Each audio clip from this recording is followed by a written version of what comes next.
Jadi memang kalau misalnya kita sedang berpuasa, Mhm.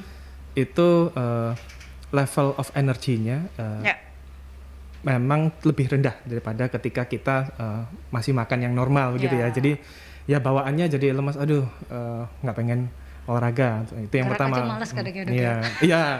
Biasanya, untuk kami spesialis rehabilitasi medik, Mhm. itu salah satu yang kami resepkan itu adalah latihan. Ya. Jadi untuk mengetahui latihan yang baik untuk, masing-masing pasien kami, maka kami harus mengetahui level of readiness-nya. Jadi seberapa sih sebenarnya dia itu mampunya kayak gitu Ya. ya. Nah, untuk durasi berarti kita berbicara tentang, lama waktunya ya. Mhm, mhm. Nah, tapi sebenarnya untuk berbicara, jadi sekali lagi exercise is medicine. Nah, olahraga itu obat. Nah, sekarang pertanyaannya adalah jenis obat apa yang kita gunakan. Ya. Nah, itu jadi kalau menurut, ACSM ini adalah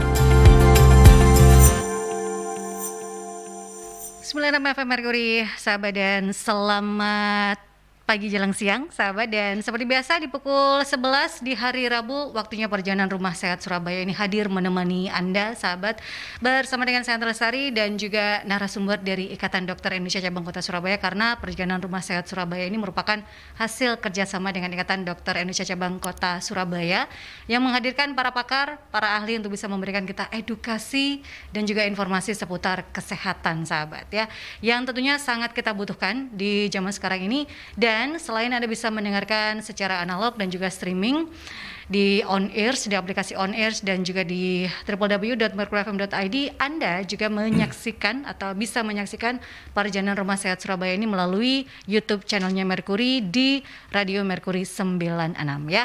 Dan seperti biasa, selama kurang lebih 1 jam akan ada tema yang akan kita bahas, sahabat ya, di perjalanan Rumah Sehat Surabaya. Di edisi 30 Maret ini temanya adalah penanganan cedera olahraga bersama dengan Dr. Abdul Jabar Al-Hayan, SPKFR atau spesialis kedokteran fisik dan rehabilitasi. Apa kabar, Dr. Hayan? baik, apa kabar Mbak? Baik, kita ketemu lagi ya, Dok ya. Iya, ketemu Setelah lagi. berapa purnama ya? Iya, sampai lupa ya. Udah lama ya, tapi Udah lama banget. akhirnya ketemu lagi terkait dengan penanganan cedera olahraga. Berhubung kita sepertinya kayak mendekati Ramadan ya, sahabat. Orang biasanya melupakan olahraga. Kita membahas terkait dengan hal tersebut. Tapi sebelumnya kita pengen tahu, Dok, karena PPKM sudah level 1 untuk Kota Surabaya, bagaimana kabar pasien-pasien dari rehabilitasi medik ini? Sudahkah normal atau masih belum gitu, Dok? Bagaimana? Kalau dilihat dari jumlah kunjungan, sudah, meningkat jauh ketimbang sebelum-sebelumnya waktu Oh, PPKM. iya. Namun kalau dibandingkan dengan sebelum pandemi ya Iya. masih, belum sampai jumlahnya ke sana gitu. Itu antara orang-orangnya moga-moga sehat semua gitu ya. Amin. Amin gitu gitu. ya. Nah, ini saya tadi sudah menyondingkan sebentar lagi Ramadan, aktivitas kan memang harus tetap berjalan ya, Dok ya. Olahraga kadang ini terlewatkan kalau di bulan puasa Ramadan, karena orang merasa Ramadan aktivitas olahraga terutamanya ini harus stop. Nah, itu bagaimana kalau menurut Dokter Hayan sendiri, seberapa penting olahraga? Oke. Ya, jadi memang kalau misalnya kita sedang berpuasa, Mhm. itu, level of energinya, Ya. memang lebih rendah daripada ketika kita, masih makan yang normal gitu ya. Ya. Jadi, ya bawaannya jadi lemas, "Aduh, nggak pengen olahraga." Itu yang Gerak pertama. aja males kadang ya, Dok Iya ya? iya. Yang kedua, berlindung di balik sunnah, tidurnya orang puasa lebih baik daripada gitu. Ya. Ya itu. Itu sebagai perlindungan Nah, supaya tidak bergerak. Nah, cuma sebenarnya, olahraga itu di dunia sekarang ya, di dunia kedokteran sekarang itu ada sebuah istilah yang namanya exercise is medicine. Oh. Kalau bahasa Indonesianya berarti kan olahraga itu sebenarnya adalah sebuah obat. Mhm. Obatnya tetapi, tidak hampir tanpa efek samping kayak gitu ya, dan nggak usah beli, cukup Ya. dilakukan saja. Kecuali kalau misalnya beli-beli yang mahal-mahal gitu ya, mungkin Ya. baru. Ya. Jadi walaupun masih berpuasa sebenarnya tetap kita dianjurkan untuk melakukan, kegiatan olahraga. Namun memang perlu ada penyesuaian dengan kondisi pada saat, berpuasa itu. Jadi kalau misalnya, kita melihat atlet-atlet level dunia yang, agamanya, nyon sewu muslim gitu ya. Ya, Mereka pun masih bisa berprestasi ketika mereka sedang berpuasa gitu ya. Jadi sebenarnya tidak boleh ada alasan untuk tidak berolahraga walaupun berpuasa. Kalau merujuk pada ajaran agama itu kan sebenarnya ya kalau bisa kan orang yang paling baik adalah yang paling bermanfaat. Kita tidak akan bermanfaat kalau cuma tidur-tiduran saja sebenarnya, kayak gitu. Jadi memang perlu ada penyesuaian untuk olahraga, tetapi sebaiknya tetap ada olahraganya kayak gitu. Jadi tetap harus beraktivitas ya, sahabat, tetap harus bergerak, jangan rebahan. Meskipun ada diperbolehkan lah ya di saat puasa itu, tapi ya tetap harus berolahraga karena penting. Tadi mengutip tadi adalah exercise is a medicine, it's a medicine. Berhubungan dengan olahraga dan juga berhubungan dengan tema kita hari ini, Dok. Mungkin dokter bisa menjelaskan terlebih dahulu ya untuk sahabat-sahabat Merkuri macam-macamnya cedera akibat olahraga, mulai dari yang ringan hingga yang berat, karena kita kali ini membahas tema terkait dengan penanganan cedera olahraga. Oke. Ya. Jadi perlu saya jelaskan dulu background saya. Ini dulu sebelum saya dokter spesialis kedokteran fisik dan rehabilitasi, saya dulu bekerja di sebuah tim olahraga profesional. Jadi background saya dulu sebelum lulus sekolah spesialis itu menangani atlet. Namun ada beberapa sudut pandang yang bisa kita ambil. Jadi untuk cedera olahraga sendiri adalah satu, bisa saja sebuah cedera yang terjadi pada saat kita sedang melakukan kegiatan olahraga, baik itu sedang latihannya atau ketika sedang kompetisinya gitu ya. Yang kedua bisa juga karena sebuah kondisi akhirnya tidak menyebabkan si orang tersebut tidak bisa aktif di kegiatan olahraganya. Jadi misalnya contoh kayak saya nih kemarin 2 bulan lalu habis kena COVID gitu ya. Akhirnya terhalang untuk bisa berolahraga. Maka itu sebenarnya masih masuk dalam skopnya sebuah cedera olahraga misalnya kayak gitu ya. Nah, sekarang kalau misalnya kita melihat sudut pandang cedera olahraga itu jenis-jenisnya bisa dilihat dari beberapa aspek. Jadi dari waktu, misalnya kalau cederanya baru terjadi saat ini atau baru beberapa hari lalu, ibaratnya itu sedang hangat-hangatnya, maka kami menyebutnya sebagai sebuah cedera olahraga yang akut. Jadi akut dan kronis itu sebenarnya tidak menggambarkan keparahan sebuah penyakit ya, tetapi waktu saat cederanya itu, sakitnya itu sedang pada fase yang seperti apa gitu. Jadi kalau cedera akut berarti masih baru, masih anget-angetnya gitu lah ya. Sementara kalau kronis itu berarti sebuah cedera yang menahun atau yang sudah lama sekali kok tidak sembuh-sembuh gitu ya. Lebih dari 3 bulan, 4 bulan, 5 bulan, 6 bulan kok masih ada terus gitu. Jadi bisa itu cedera akut dan kronis. Kemudian yang kedua bisa dari sudut pandang organ yang terkena cedera itu bagaimana. Jadi contohnya kalau cederanya di kesleo gitu, oh berarti ini adalah sebuah cedera yang mengenai struktur muskuloskeletal, yaitu otot dan tulang beserta sendi-sendinya. Bisa juga ada cedera yang mengenai struktur saraf, berarti cedera saraf. Terus kalau misalnya di tinju atau bela diri gitu ya, kalau di Indonesia, atau kalau di Amerika itu mereka kan punya olahraga American football atau rugby gitu ya. Itu bisa cedera pada otaknya, jadi kayak gegar otak itu bisa. Jadi sebenarnya ada banyak sekali cedera, sudut pandang cedera yang bisa kita lihat. Terus ada juga cedera yang munculnya itu akibat kontak, juga ada cedera yang tanpa kontak. Jadi contohnya kalau kontak itu ada orang lagi lari terus di-tackle, terus ototnya cedera, itu berarti cedera kontak. Ada juga cedera yang lagi lari biasa terus tahu-tahu kepelicuk gitu, ya non kontak gitu. Jadi macam-macam sekali sebenarnya untuk jenis-jenis cedera olahraga itu. Jadi beragam ya, jenis-jenisnya juga banyak sekali, luas sekali gitu ya. Antara profesional dan juga tidak profesional itu sebenarnya sama saja ya Dok ya. Cuman mungkin penanganannya ada perbedaankah untuk yang ini profesional untuk para atlet dan juga untuk yang orang umum, skala untuk perawatannya ada perbedaan nggak sih Dok? Jadi yang membedakan antara orang awam dan orang profesional itu kan profesional definisinya kan berarti orang itu dibayar untuk sebuah melakukan kegiatan. Gitu. Nah, jadi dia itu kalau atlet profesional berarti dibayar untuk bekerja sebagai seorang atlet. Sementara kalau yang amatir ya dia tidak mencari penghidupan dari olahraga tersebut gitu ya. Nah, yang membedakan itu adalah sebenarnya secara umum kalau profesional itu penanganannya kalau bisa itu harus bisa kembali minimal sama seperti sebelumnya gitu. Sementara kalau yang amatir mungkin kan begitu dia sudah cedera terus ada kegiatan pekerjaan lainnya terus ya wis dok, aku nanti ngejarnya mungkin nggak usah sampai yang harus kayak dulu lagi gitu. Nah, itu bisa seperti itu. Nanti intensitasnya, durasinya, penanganannya itu nanti menyesuaikan dengan tuntutan kegiatannya dia. Nah itu jadi, tapi tidak menutup kemungkinan juga orang yang tidak profesional tapi pengen levelnya bisa seperti profesional tuh ada. Jadi contohnya kalau Nyun Sewu, saya ngambil sudut pandangnya dari basket ya. Jadi di basket di Surabaya ini kan ada kompetisinya. Nah itu banyak sebenarnya atlet-atlet amatir gitu yang sebelumnya yang biasanya mereka sehari-hari itu ya bekerja biasa gitu. Cuma mereka masih ingin berkompetisi dalam level yang tinggi. Nah itu makanya kalau penanganan seperti itu mungkin hampir tidak ada bedanya dengan atlet profesional kayak gitu. Nah, dan biasanya penanganan untuk cedera ini apakah untuk yang profesional, apakah sampai harus ini operasi itu menjadi jalan yang biasa dilakukan atau ada penanganan lain, dok? Jadi kalau untuk cedera olahraga itu kan macam-macam sekali skopnya seperti saya katakan tadi ya. Jadi misalnya ini sebuah gegar otak sampai perdarahan otak, nah itu maka mungkin perlu sampai operasi gitu ya, diambil darahnya. Kalau misalnya gegar otak saja tanpa ada perdarahan, maka cukup dengan terapi rehabilitatif, bisa seperti itu.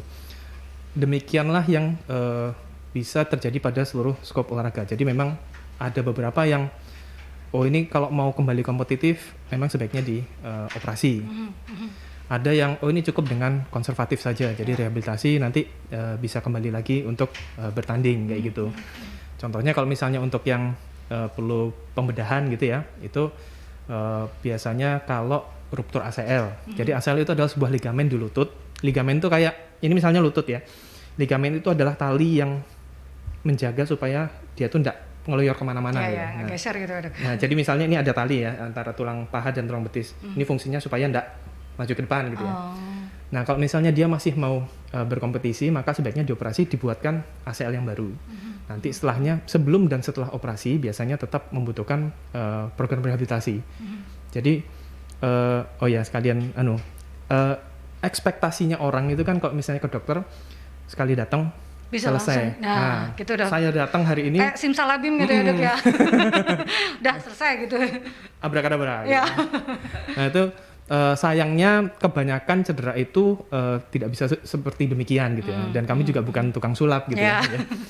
Jadi untuk yang ACL contohnya itu sebelum operasi itu direhabilitasi dulu, disiapkan kondisinya supaya nanti ketika operasi baliknya itu tidak jauh-jauh, tidak lama-lama. Nah itu kalau rekonstruksi ACL biasanya fase rehabilitasinya bisa sampai 9 bulanan. Itu bisa dilihat contohnya Cristiano Ronaldo dulu rekonstruksi ACL ya butuh kurang lebih segitu. Nah itu nanti memanage harapan pasien itu yang agak susah.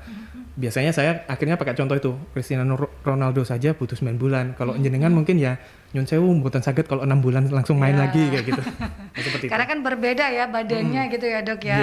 Nah ini saya dulu kalau dokter tadi bilang cedera-cedera, saya ingat ada temen gitu ya, bukan profesional tapi main basket gitu ya dok. Jadi ototnya atau apanya itu yang sobek dan harusnya operasi tapi nggak usah, nggak apa-apa selama saya masih bisa beraktivitas. Nah kalau semisal cedera seperti itu tidak dilakukan penanganan dengan baik, apa worst-nya, terburuknya dok?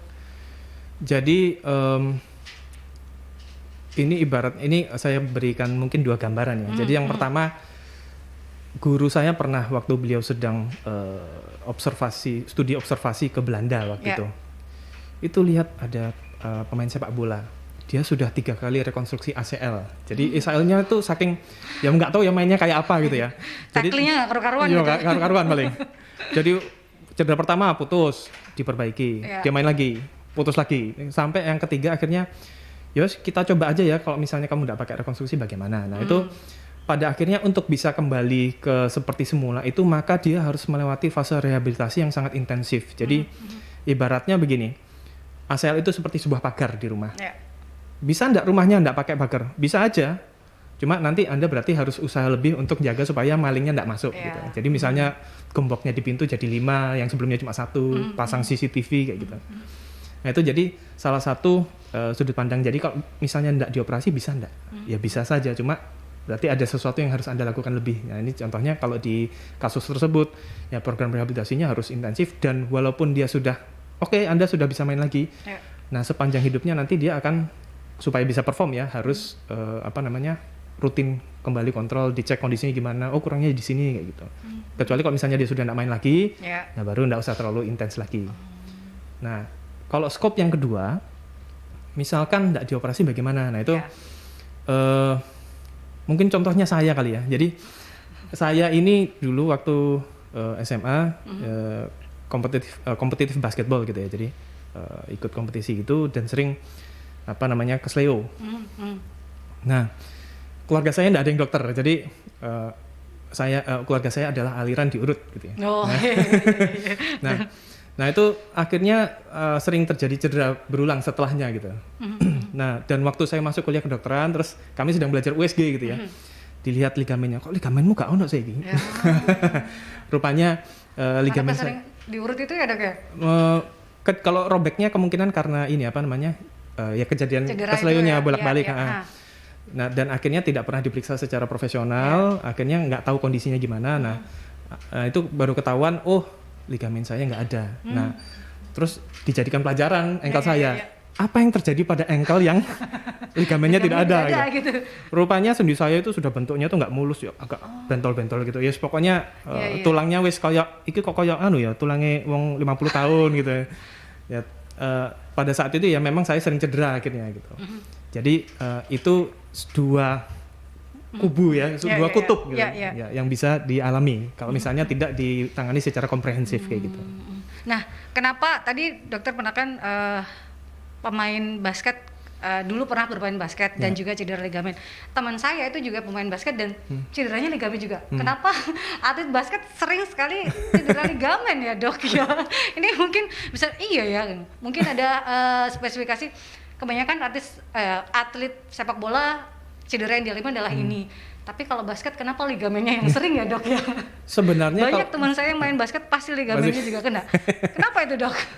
Sebenarnya kalau misalnya kita lihat secara keseluruhan, jadi kan kalau misalnya dari pengalamannya Mbak Yanti gitu ya, mungkin temannya banyak yang main basket, akhirnya bisa jadi robek bisa jadi yang cedera itu akhirnya banyakan yang dari basket. Nah, cuma kalau misalnya kita tarik secara keseluruhan, atlet sepak bola, pemain sepak bola itu lebih banyak di Indonesia ketimbang basket gitu ya. Maka sebenarnya ini dugaan saya karena saya sendiri nggak punya angkanya, harusnya ada data penelitiannya. Maka seharusnya sebenarnya lebih banyak yang cedera ACL pada cabang sepak bola karena memang pesertanya lebih banyak kayak gitu. Jadi nggak mesti kok kalau misalnya basket itu banyak cedera ACL-nya, dan tidak mesti juga olahraga sepak bola itu pasti akan cedera ACL juga, enggak gitu.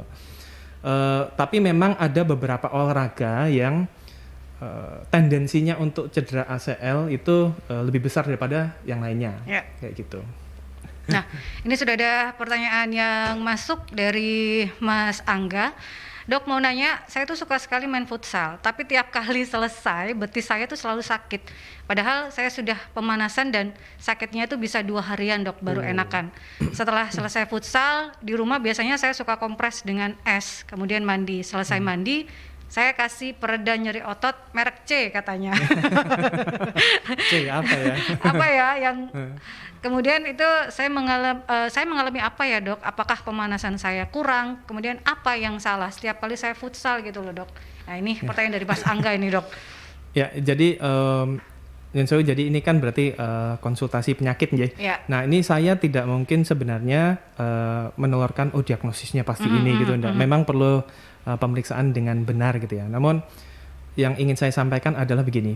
Kalau misalnya Anda sudah melakukan langkah-langkah untuk persiapan olahraga dan pemulihan pasca olahraganya itu dengan baik, maka risiko untuk terjadi cedera itu juga lebih kecil.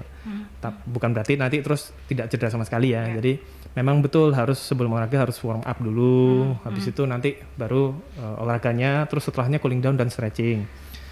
Nah, kalau misalnya sudah melakukan itu terus kok masih sakit ya, bisa saja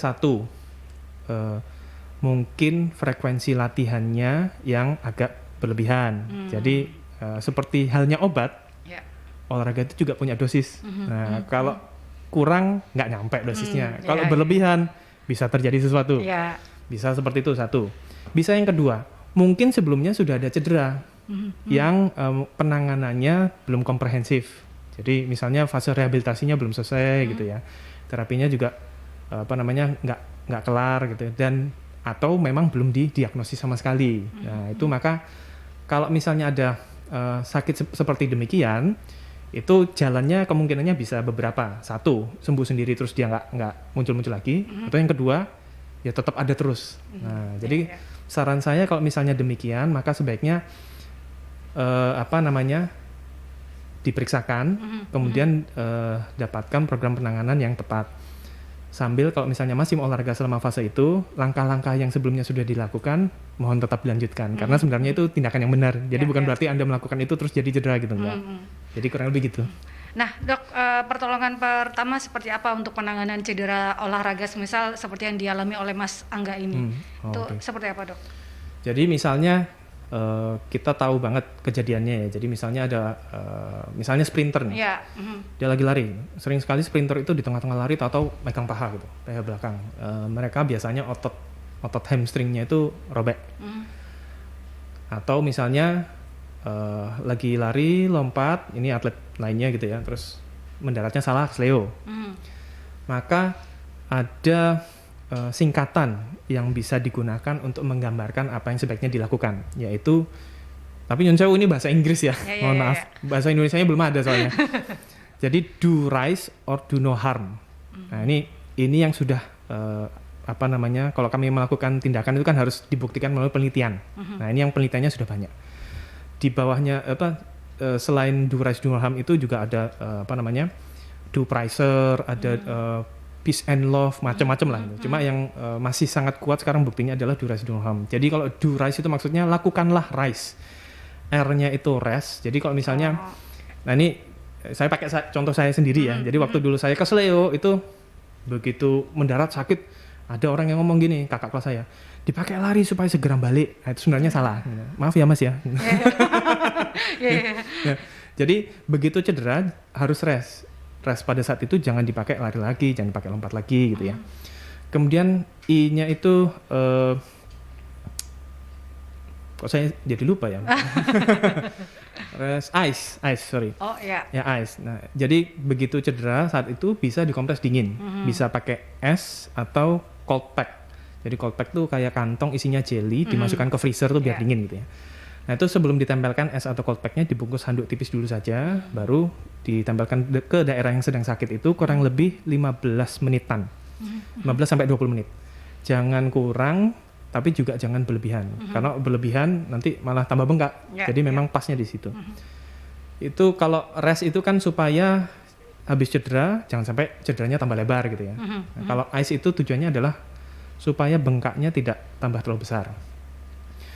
Demikian juga setelahnya rest, ice, compression. Compression itu maksudnya kalau bahasa Indonesia kan compression, dikompres ya. Loh kan tadi sudah kompres es itu. Maksudnya compression di sini adalah dilakukan penekanan pada daerah yang sedang sakit. Tekannya gimana? Dengan diperban. Dibalut itu ya, Dok? Iya, betul. Jadi bisa pakai perban coklat itu. Nah, perbannya itu jadi waktu masang itu memang sedikit ada penekanan, tapi tidak boleh ketat sekali sehingga nanti darahnya nggak lancar. Betul. Nanti malah jari rise kok malah tambah mati jaringannya. Mati rasa malah. Jadi setelah dilakukan pembebatan itu harus dicek. Jadi warna kulitnya masih kemerahan, masih bisa merasakan kalau disentuh gitu. Jadi salah satu ngeceknya kalau pembebatannya sudah benar atau enggak itu gitu. Kemudian yang terakhir elevation. Jadi daerah yang sedang sakit kan sedang bengkak.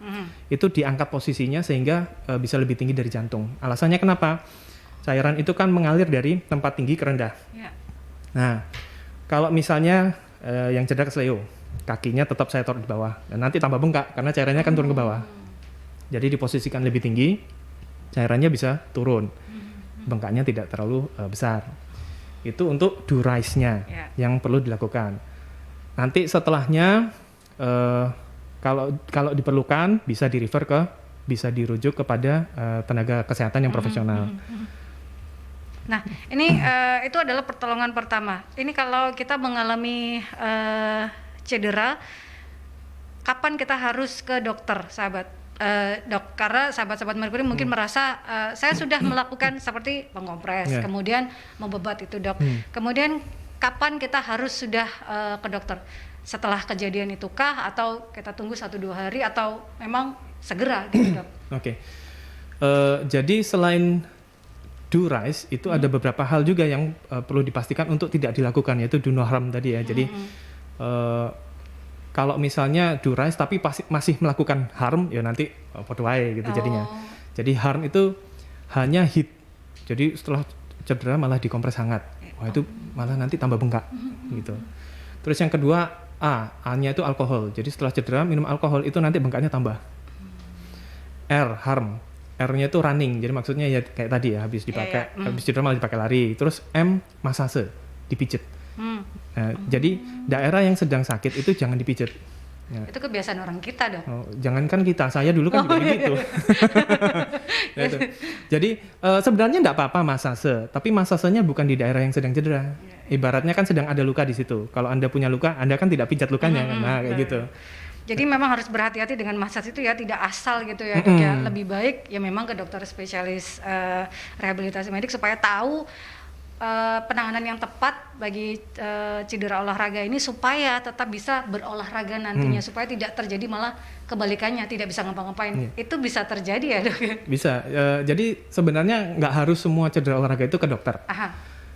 Kalau misalnya cedera terus nggak bisa menumpu, tidak bisa berjalan, atau setelah cedera terus kok ketoannya kok malah bengkong ya, nah itu masih perlu ke dokter itu. Kemudian yang ketiga, kok jadi ada keringgingan, ada rasa tebal, dipegang itu nggak kerasa, takutnya kalau ada kerusakan saraf kayak gitu ya. Terus kalau misalnya cederanya di daerah kepala gitu, kok jadi linglung orang ini ya, gitu. Itu bisa seperti itu. Jadi untuk tanda-tanda seperti itu, atau misalnya tambah lagi Anda ragu-ragu juga, iki saja nih perlu ke dokter nggak ya gitu. Nah itu tidak ada salahnya untuk berjaga-jaga. Kalau soal biaya sekarang kan sudah nggak masalah karena sudah ada BPJS gitu. Di cover ya dok ya? Gitu, di cover lah. Ya, nah sahabat, perbincangan saya di Perjalanan Rumah Sehat Surabaya terkait dengan penanganan cedera olahraga masih akan berlanjut bersama dengan Dr. Abdul Jabar Al-Hayyan SPKFR, dan Anda bisa juga bergabung melalui WhatsApp Mercury ya di 08173096 atau melalui line telepon 5620096. Tetap stay tune di Perjalanan Rumah Sehat Surabaya.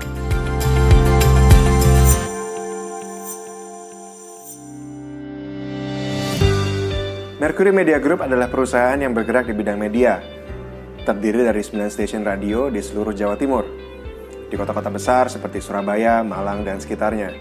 Mercury Media Group sudah banyak bekerjasama dengan perusahaan-perusahaan nasional maupun multinasional, termasuk dalam menjalankan event yang memang sangat bagus untuk engage dengan masyarakat secara langsung. Kreativitas dan kemampuan komunikasi yang jelas adalah kunci keberhasilan sebuah event.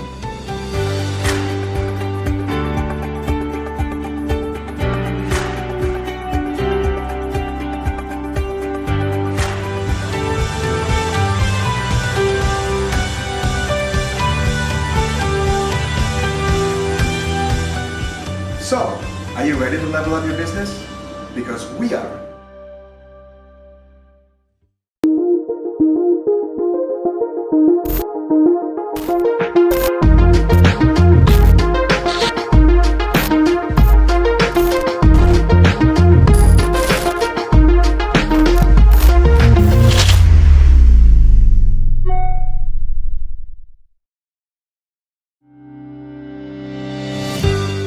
Mercury Media Group adalah perusahaan yang bergerak di bidang media, terdiri dari 9 stasiun radio di seluruh Jawa Timur, di kota-kota besar seperti Surabaya, Malang, dan sekitarnya.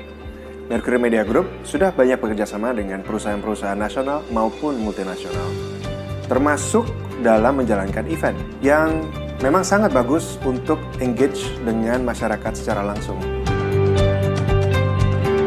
Kreativitas dan kemampuan komunikasi yang jelas adalah kunci keberhasilan sebuah event.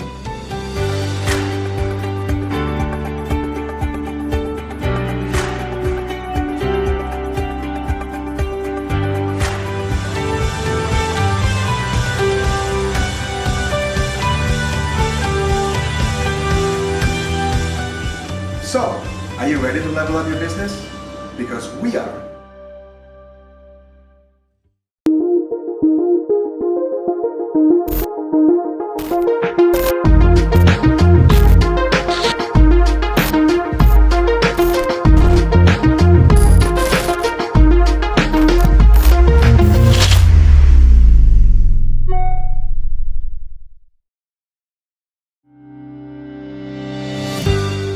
Mercury Media Group adalah perusahaan yang bergerak di bidang media. Terdiri dari 9 stasiun radio di seluruh Jawa Timur, di kota-kota besar seperti Surabaya, Malang, dan sekitarnya.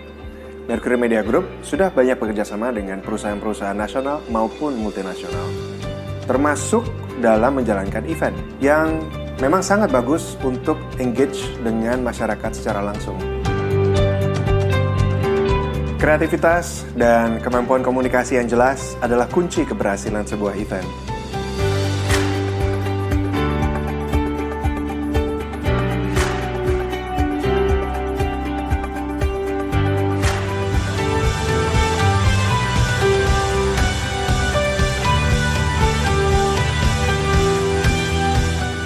So, are you ready to level up your business? Because we are.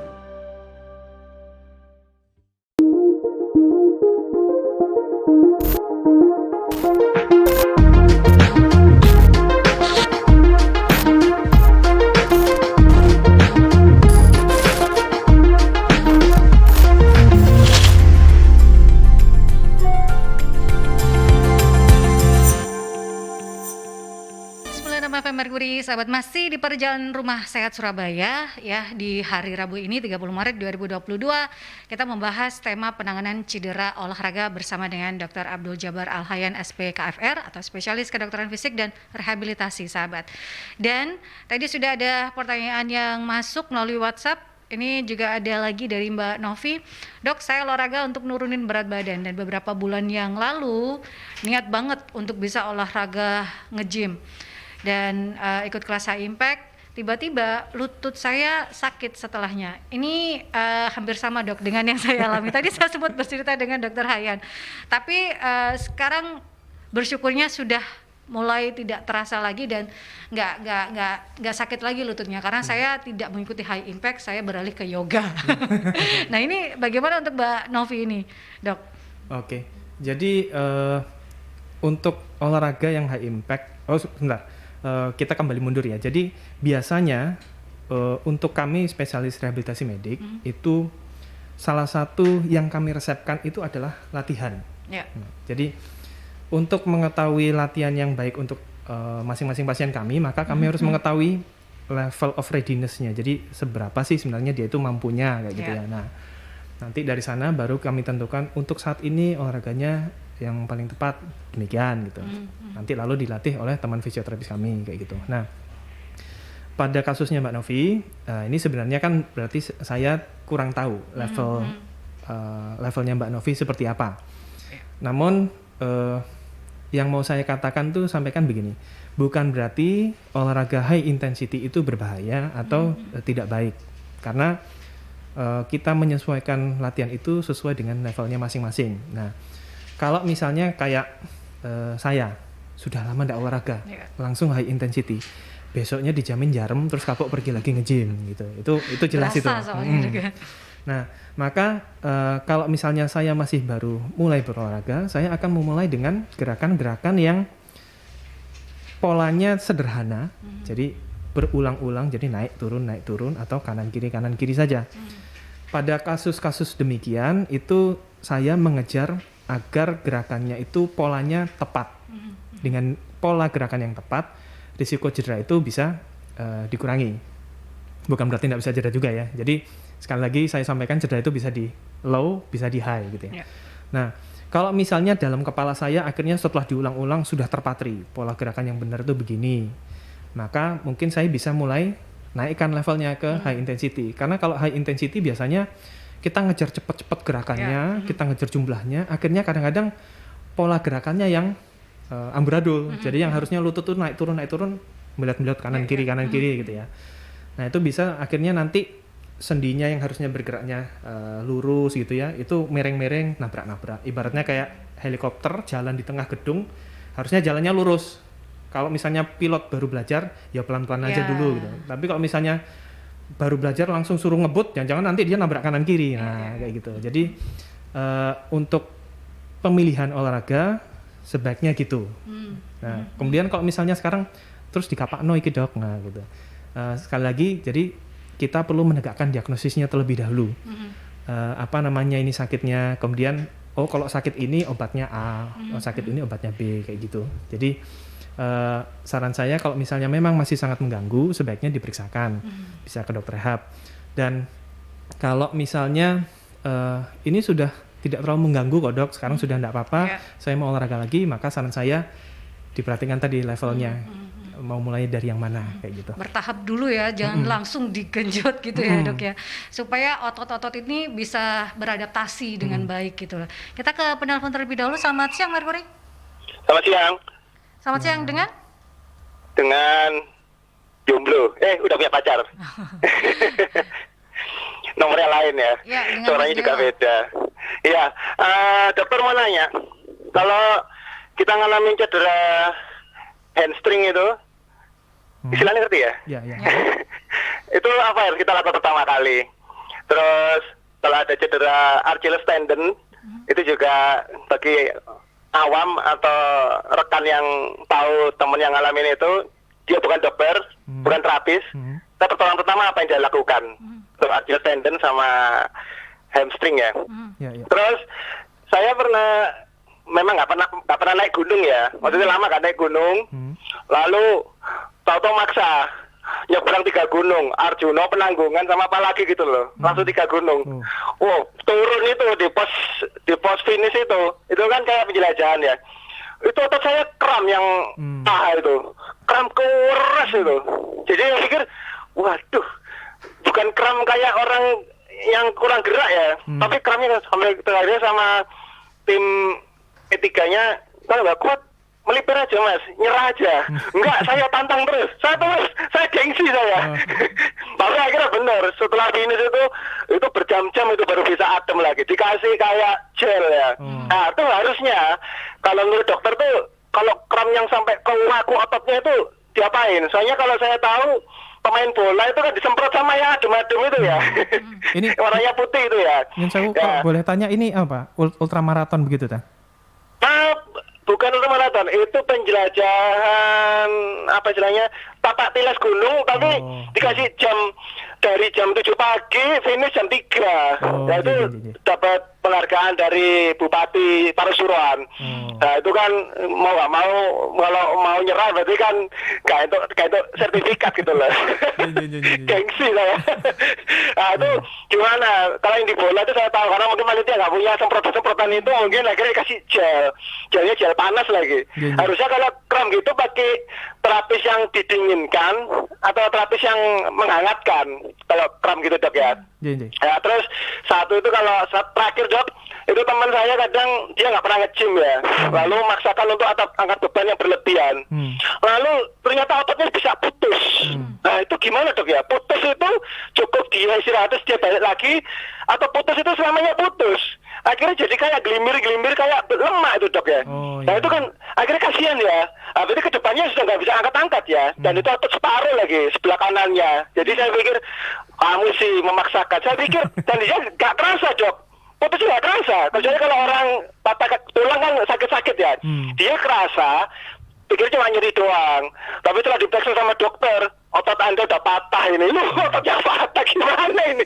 Tapi gerak masih bisa dok.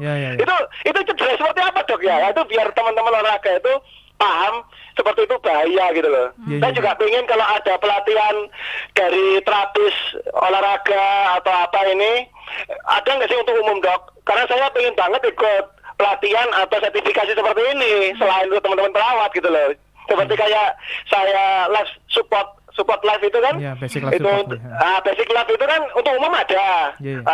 Apakah untuk olahraga ini yang terapis olahraga ini ada? Kalau ada kan bisa membantu teman-teman atlet yang lain yang cedera, kita bisa diturun tangankan sebagai freelance untuk terapis kan, lumayan kan dok untuk membantu mereka gitu loh.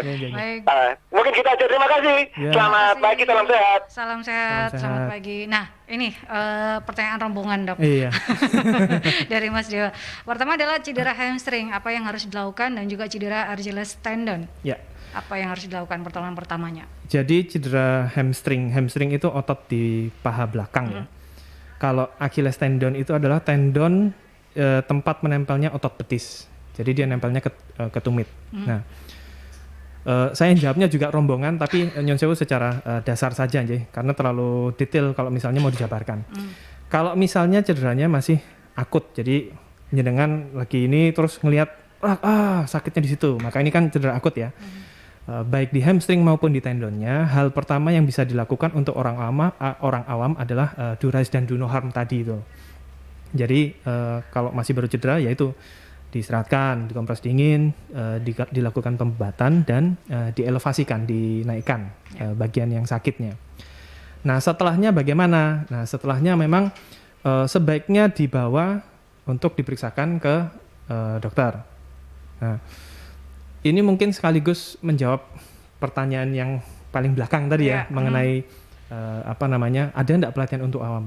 Nah, ada alasannya kenapa kok kita semua itu di dunia ini punya sertifikasi. Kalau kata guru saya, kenapa sih kamu itu harus dilatih sampai punya kompetensi? Itu bukan supaya kamu bisa dapat duit banyak karena kamu punya sertifikat, bukan. Supaya orang yang kamu terapi itu aman, tidak ditangani oleh orang yang sok begitu ya, terus langsung yus aku ngerti gitu, ternyata enggak, malah salah gitu ya dok ya. Sangat berbahaya kalau misalnya kita bersifat pragmatis gitu. Jadi ada orang ngelihat kalau sakit gini digerak-gerakkan lututnya. Nah di balik tindakan menggerak-gerakkan lutut itu ada pengetahuan mengenai anatomi, fisiologi, DLL-nya itu nanti kalau diginikan diapakan, ini sebenarnya sendinya bagaimana. Jadi kalau misalnya Pak jomblo atau yang sudah punya pacar ini tadi ingin menjadi orang yang berkompeten melakukan penanganan pada cedera olahraga, jalurnya bisa ada beberapa. Kalau misalnya dokter, maka ngambil gelar dokter umum dulu, terus kemudian lanjut ke spesialisnya yang menangani cedera olahraga. Ada spesialis rehab medik, kedokteran fisik dan rehabilitasi, kemudian bisa ada spesialis ortopedi dan ada spesialis kedokteran olahraga untuk saat ini. Dan nanti mungkin dalam perjalanannya kalau diperlukan bisa konsultasi sama dokter-dokter lainnya. Biasanya kami juga kalau di Nyon Sewu, saya dari Dr. Sutomo, kami punya spot klinik. Nah di sana itu kami semua kerjasama. Jadi ada spesialis ortopedi, spesialis kedokteran fisik dan rehabilitasi, ada spesialis radiologi, kemudian ada teman-teman kami dari Departemen Faal, lalu ada gizi, jadi penanganannya komprehensif gitu ya. Itu kalau jadi dokter. Nah kalau yang terapis, maka bisa ngambil pendidikan fisioterapis, bisa juga ngambil athletic trainer. Cuma saya sendiri kurang paham kalau di Indonesia ini ada atau tidak gelarnya itu. Jadi kalau di luar negeri itu ada untuk menangani cedera olahraga. Nah, itu pelatihannya kayak gitu.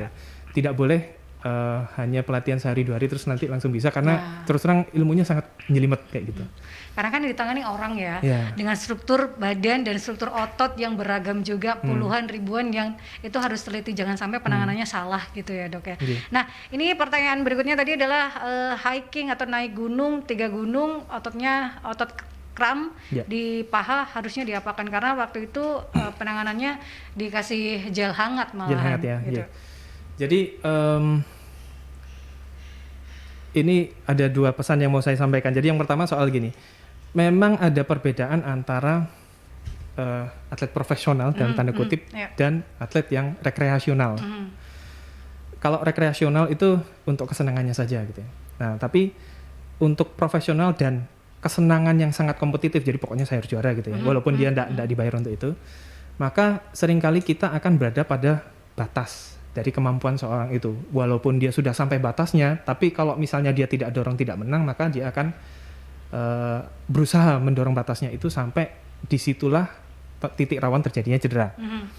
Nah, maka kalau misalnya memang ingin demikian, sebenarnya penanganan pada kasus seperti ini adalah harus disiapkan dari awal. Kalau misalnya mau ini hiking ya jadinya ya, mirip-mirip tapi seperti ultramaraton ini. Jalannya sangat jauh sekali. Nah, pada kondisi-kondisi seperti itu, asupan nutrisi itu sangat penting sepanjang perjalanan. Jadi bisa saja sepanjang jalan, setiap jam dia itu makan dan minum. Namun makan dan minumnya itu bukan berarti terus pecel lele gitu, rujak cingur, gitu ya. Itu terlalu berat, nggak bisa. Jadi itu nanti bisa pakai energy gel kayak gitu, kemudian air madu, and so on-nya. Jadi itu butuh persiapan yang sangat besar. Itu dari nutrisinya. Terus sebelum melakukan tindakan kompetisi itu, maka badannya juga harus disiapkan. Ibaratnya kalau kemampuan ada namanya kami ukuran VO2 max itu menggambarkan bagaimana stamina seseorang gitu ya. Nah kalau misalnya sebuah tindakan ini kalau mau juara VO2 max-nya harus 60, maka sebelum-sebelumnya harus disiapkan supaya VO2 max-nya bisa 60. Karena kalau misalnya VO2 max-nya masih 30 terus maksa ikut, ya pasti jomplang nanti kayak gitu. Bisa pingsan ya dok ya? Bisa pingsan. Nah jadi kenapa kok bisa kram? Itu bisa banyak hal. Bisa dari gizinya yang sudah udah kehabisan energi. Iya betul, energinya sudah habis gitu. Makanya tadi saya bilang nanti pekerjaannya kalau orang-orang seperti ini tuh lari sambil makan terus gitu terus. Kemudian bisa juga mungkin ada kondisi sebelumnya yang kurang sehat, misalnya keseimbangan elektrolitnya tidak bagus gitu. Itu mungkin perlu diperiksa apakah ada penyebabnya dan harus diobati. Jadi kurang lebih demikian. Nah untuk penanganannya kalau misalnya sudah kram bagaimana? Sebenarnya kalau kram itu kita harus membiarkan si ototnya itu untuk bisa lepas sendiri gitu ya. Jadi kram itu berarti kan dia kontraksi tapi tidak bisa lepas-lepas gitu. Salah satu penyebabnya ya bisa karena elektrolitnya tadi atau energinya yang sudah habis. Kalau misalnya dipaksa untuk di stretch nanti malah robek. Nah, jadi dibiarkan dulu. Terus habis itu mungkin baru bisa rilekskan, bisa dengan stretching atau pergerakan dari sendinya. Nanti setelah itu sambil diasupi gizinya. Kurang lebih demikian. Nah ini terakhir tadi adalah terkait dengan temennya nge-gym yang tiba-tiba langsung angkat berat, kemudian ototnya putus. Apakah ini putus selamanya ataukah bisa kembali dok? Ya jadi sebenarnya saya tidak bisa menjawab secara tepat sekali untuk pertanyaan ini karena saya harus tahu dulu ini ototnya bagaimana, terus latihannya waktu itu apa sih yang dilakukan, baru ini sekarang kegiatannya bagaimana gitu ya. Namun saya berikan paparan sedikit mengenai apa yang dilakukan pada otot yang robek gitu ya. Jadi otot yang robek itu harus kita cermati masing-masing. Jadi otot bicep yang robek itu berbeda dengan hamstring yang robek, berbeda dengan otot bahu yang robek. Nah itu kita juga perlu lihat seberapa robeknya. Jadi kadang-kadang ada yang robeknya separuh, masih ada yang gantung sedikit, ada yang robek total gitu. Nah, tapi kalau misalnya ini adalah sebuah otot yang penggunaannya sangat penting, maka kalau robeknya total dan masih mau dipakai otot itu, maka mau nggak mau ya harus direkonstruksi, disambungkan lagi oleh teman-teman kami di bedah ortopedi. Jadi, nanti setelahnya terus direhabilitasi untuk supaya bisa dipakai lagi. Nah, kalau misalnya robeknya sebagian, nah itu tergantung dengan ototnya ini apa gitu. Ada yang memang tetap perlu diperbaiki, ada yang cukup dengan terapi rehabilitasi. Namun sekali lagi butuh waktu, nggak bisa datang sekali terus langsung. Dan sabar ya dok ya. Iya betul. Segala kalau memang harus kembali ya harus, karena kalau Anda ingin kembali fungsinya bisa digunakan, paling tidak kita bisa melaksanakan segala hal ya, tidak mengurangi istilahnya kualitas hidup kita gitu loh. Betul. Ya sahabat. Nah ini sebelum kita ke tips ya sahabat, dok olahraga yang baik itu durasinya itu berapa supaya terhindar dari cedera ya, itu yang akan saya tanyakan sahabat. Tapi kita akan ke jeda iklan terlebih dahulu, tetap stay tune di Perjalanan Rumah Sehat Surabaya.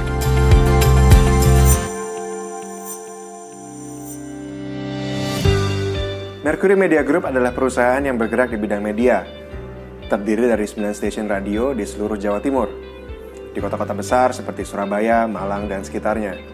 Mercury Media Group sudah banyak bekerjasama dengan perusahaan-perusahaan nasional maupun multinasional, termasuk dalam menjalankan event yang memang sangat bagus untuk engage dengan masyarakat secara langsung. Kreativitas dan kemampuan komunikasi yang jelas adalah kunci keberhasilan sebuah event.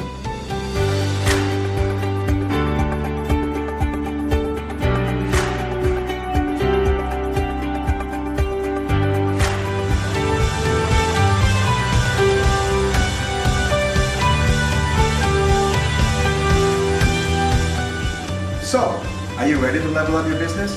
Because we are.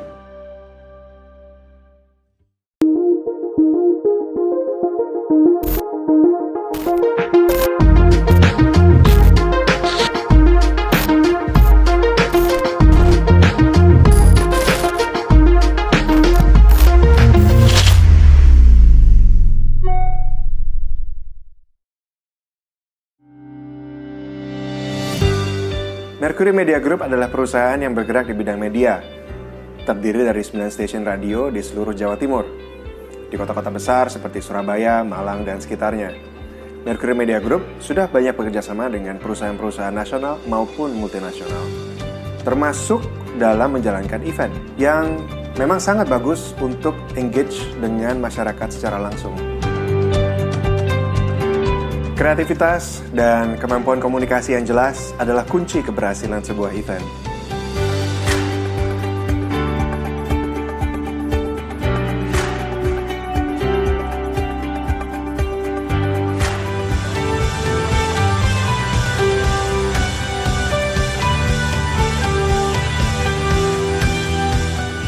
So, are you ready to level up your business? Because we are.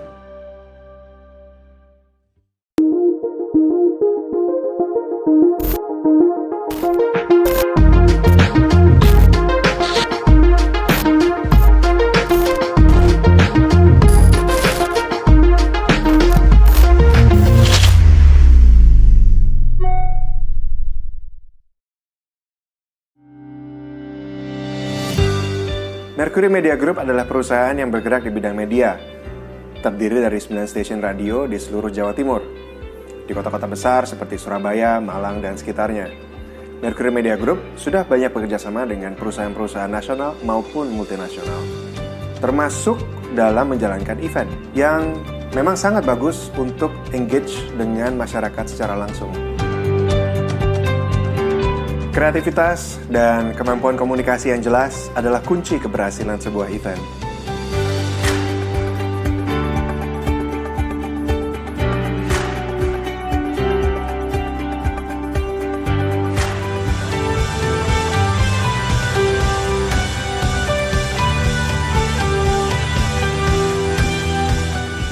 So, are you ready to level up your business? Because we are.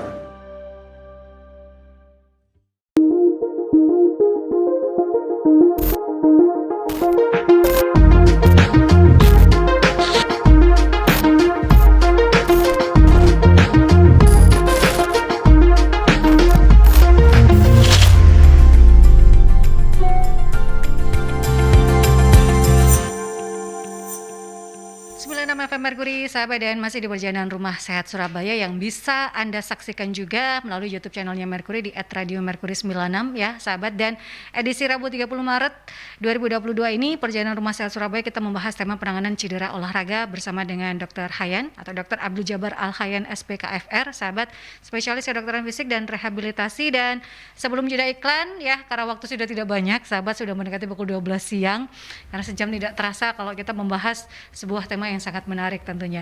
Kita akan menanyakan pada Dr. Hayan terkait dengan durasi, Dok. Durasi olahraga yang baik supaya terhindar dari cedera dan supaya kita itu tetap fit, Dok. Karena kan tadi di awal dokter bilang exercise is medicine. Ya, jadi kalau untuk durasi berarti kita berbicara tentang lama waktunya. Nah, tapi sebenarnya untuk berbicara jadi sekali lagi exercise is medicine. Nah, olahraga itu obat. Nah, sekarang pertanyaannya adalah jenis obat apa yang kita gunakan. Nah, itu jadi kalau menurut ACSM ini adalah American College of Sport Medicine. Jadi dia komunitas penggiat kedokteran olahraga gitu ya. Nah, itu menganjurkan untuk orang melakukan beberapa jenis olahraga. Jadi memang kalau bisa itu enggak cuma satu gitu ya. Dalam seminggu kalau bisa orang melakukan olahraga endurance totalnya 150 menit. Jadi bisa 50 menit kali 3 atau 30 kali 5. Olahraga endurance ini maksudnya kayak jalan, lari, berenang kayak gitu ya.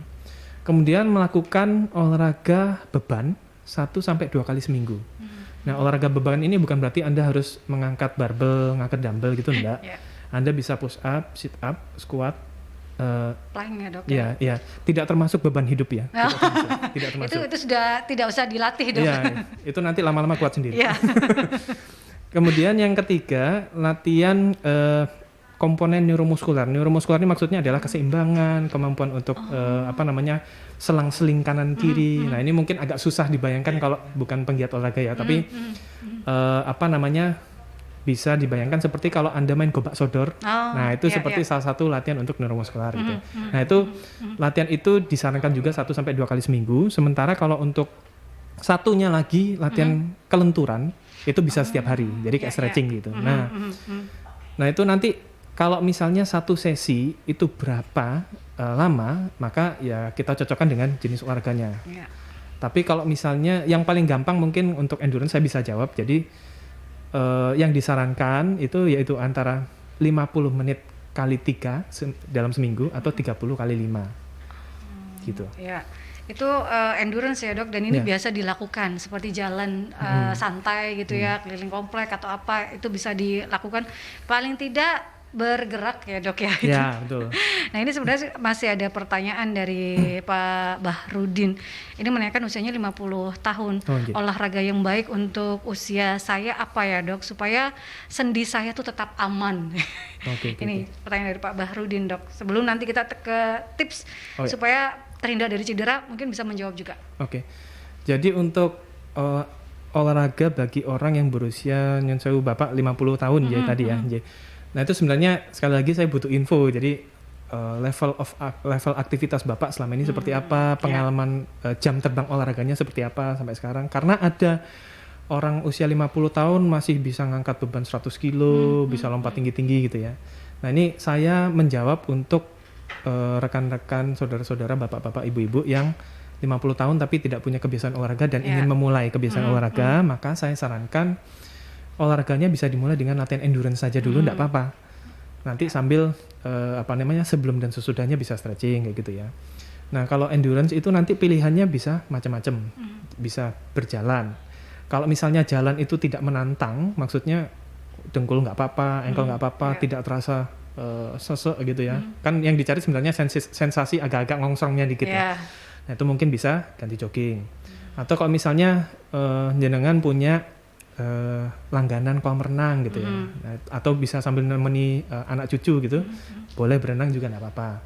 Karena dengan olahraga seperti itu nanti bisa satu memelihara kekuatan Anda saat ini, tidak menambah ya, jadi kekuatannya tidak turun. Terus yang kedua kepadatan tulangnya bisa terjaga. Yang ketiga keseimbangannya sudah lumayan terlatih dengan berjalan saja sudah cukup berlatih. Jadi waktu itu di tempat kami melakukan penelitian, salah satu dokter spesialis didikan kami dilatih untuk berjalan. Yang satu ketinggian tempat berjalannya dinaikkan, yang satu kecepatannya ditambah. Dua-duanya efeknya bagus untuk kebugaran. Tapi ternyata ada efek lainnya juga, keseimbangannya juga nambah bagus, bisa berkali-kali lipat. Nah itu jadi kalau usia 50 yang ditakutkan kan nanti jalannya jadi timik-timik, gampang jatuh. Nah itu efeknya bisa didapatkan dari olahraga yang tidak taxing, tidak terlalu berat seperti tadi.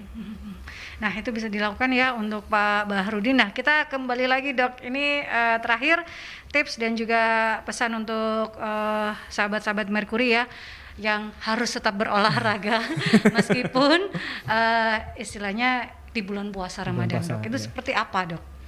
Jadi tipsnya mungkin saya bagi dua ya. Jadi tipsnya untuk olahraga pada bulan puasa itu memang susah mencari timingnya. Kalau olahraganya di awal nanti siang-siang legrek duluan gitu ya. Kalau pas sore saya kerja gitu. Nah, maka Anda bisa membagi-bagi kegiatan olahraga Anda sepanjang hari. Contohnya kalau misalnya memang Anda niat banget ya. Jadi dino iki kudu push up 20 kali sama squat 20 kali. Ya maka dibagi saja nanti. Misalnya pas pagi 10, sore 10, squatnya nanti tengah-tengah kerja kalau wong gitu ya, squat aja 10 kali, seperti itu. Atau misalnya Anda punya waktu atau bisa meluangkan waktu, maka sebenarnya disarankan olahraganya sebelum buka. Memang nanti ketika olahraga sebelum buka, kekuatannya tidak sebesar kalau tidak puasa, enggak apa-apa.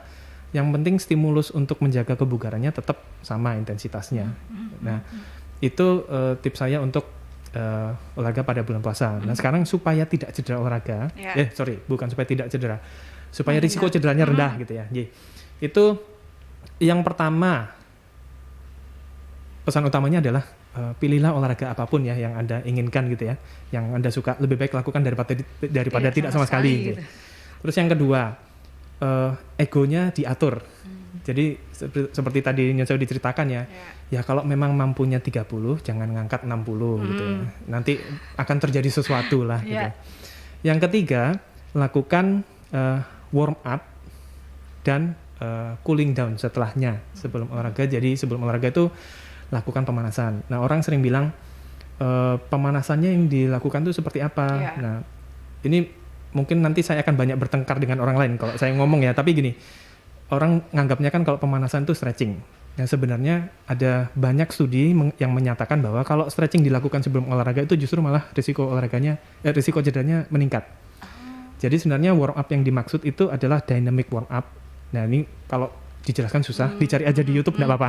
Nah, jadi warm up dengan berjalan, jalan kaki, terus nanti setelahnya cooling down. Cooling down itu maksudnya kita habis olahraga, hormonnya tinggi, detak jantung tinggi. Nah, itu diturunkan dulu semua hormonnya dengan cara jalan yang pelan, jogging yang pelan gitu ya selama 10-15 menit. Habis itu disusul dengan stretching. Jadi stretching umumnya sekarang lebih banyak ditaruh di belakang. Ya. Jadi seperti segitiga gitu loh ya, sahabat ya. Jadi perlahan-lahan itu akan naik, kemudian setelah naik itu akan turun perlahan-lahan juga. Jadi nggak langsung kita seperti naik lift langsung wut gitu ya. Tapi harus ada rentang-rentangnya terlebih dahulu supaya kita nyaman saat berolahraga, sahabat. Terhindarkan dari cedera itu yang pasti, supaya kualitas hidup kita menjadi lebih baik ya, Dok ya. Karena olahraga adalah membuat stamina kita supaya on untuk bisa menjalankan segala aktivitas dan juga rutinitas, sahabat. Karena sekali lagi tadi Dr. Ryan juga mengatakan exercise is medicine. Itu yang terpenting juga. Nah, waktunya sudah tidak terasa, Dok. Sudah hampir sudah 1 jam lebih kita menemani sahabat-sahabat Merkuri, baik di YouTube channel maupun juga di siaran analog dan juga streamingnya Merkuri ya, sahabat. Dan sekali lagi Anda bisa mendengarkan kembali Perjalanan Rumah Sehat Surabaya melalui YouTube channelnya Merkuri di @radiomerkuri96. Perjalanan Rumah Sehat Surabaya, sahabat, bisa Anda dengarkan kembali setiap hari Rabu di pukul 11 hingga 12 siang. Karena Rumah Sehat Surabaya merupakan hasil kerjasama dengan Ikatan Dokter Indonesia Cabang Kota Surabaya. Sekali lagi terima kasih Dr. Hayan, segala informasi dan juga edukasinya. Semoga ini bermanfaat ya, sahabat, apalagi menjelang bulan Ramadan. Kita juga harus tetap berolahraga ya. Ingat, endurance itu lebih baik dilakukan daripada tidak sama sekali ya. Dan sahabat, sekali lagi waktunya kita harus pamit dari Perjalanan Rumah Sehat Surabaya, dan stay safe, stay healthy, be happy. Saya Andra Sari dan juga Dr. Hayan pamit. Wassalamualaikum warahmatullahi wabarakatuh.